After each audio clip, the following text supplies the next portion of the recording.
The winter of 1944 in the Ardennes forest was brutal. Snow blanketed the land, muffling sound and freezing everything solid.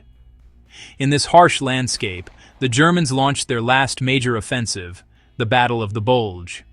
At the forefront was Kampfgruppe Peiper, led by SS officer Joachim Peiper, and armed with the formidable King Tiger tanks. These 70-ton giants, with thick armor and powerful 88mm guns, seemed unstoppable on paper. As Peiper's column advanced toward Stavelot, confidence ran high. They were the tip of the spear, aiming to break through Allied lines. The American defenders, caught off guard, were no match for the initial onslaught. The King Tigers rolled forward, their presence alone causing panic. But the Ardennes was no open plain. It was a maze of steep hills, dense forests, and narrow, icy roads. The tank's size and weight became a liability. Roads buckled, and the column was forced into single file, vulnerable to ambush. The very landscape that looked so peaceful in winter was turning into a trap for the German armor. The predators had become prisoners of the terrain. Stavelot taught a harsh lesson. The land itself can be the deadliest enemy. The King Tigers, built for open battlefields, struggled on the Ardennes' twisting, narrow roads.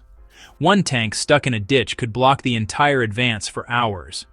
The Americans didn't need to destroy every tank. They just had to disable the lead vehicle or blow a bridge. At Stavelot, a single recaptured bridge forced Peiper onto even worse roads, slowing him further.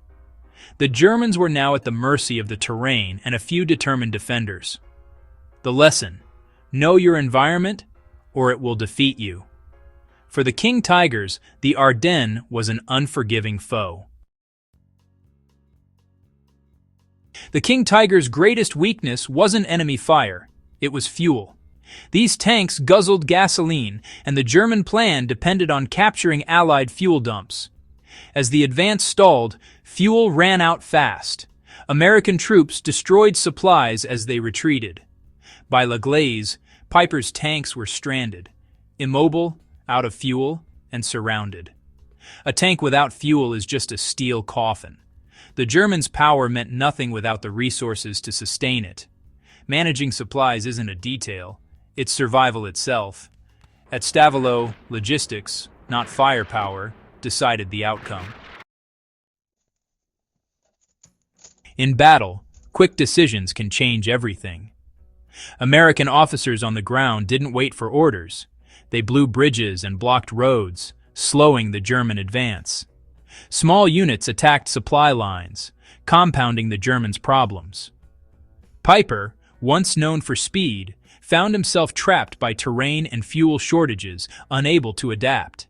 His final gamble, pushing into La Glaise, sealed his fate. The Americans' rapid, targeted actions made the difference. In survival, hesitation is fatal. Decisive action is key. The Battle of Stavelot proved that quick thinking can overcome brute force.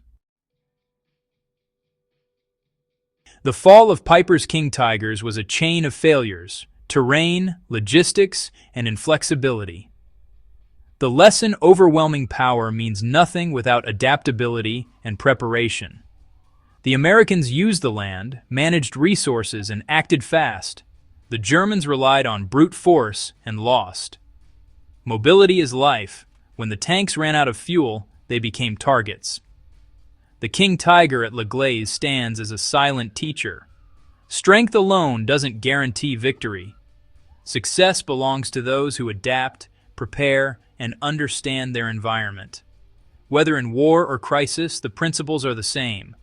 Know your terrain, manage resources, act decisively, stay mobile, and adapt. The Ardennes reminds us, survival favors the prepared and the flexible. The biggest and strongest don't always win. The true key is readiness and resilience.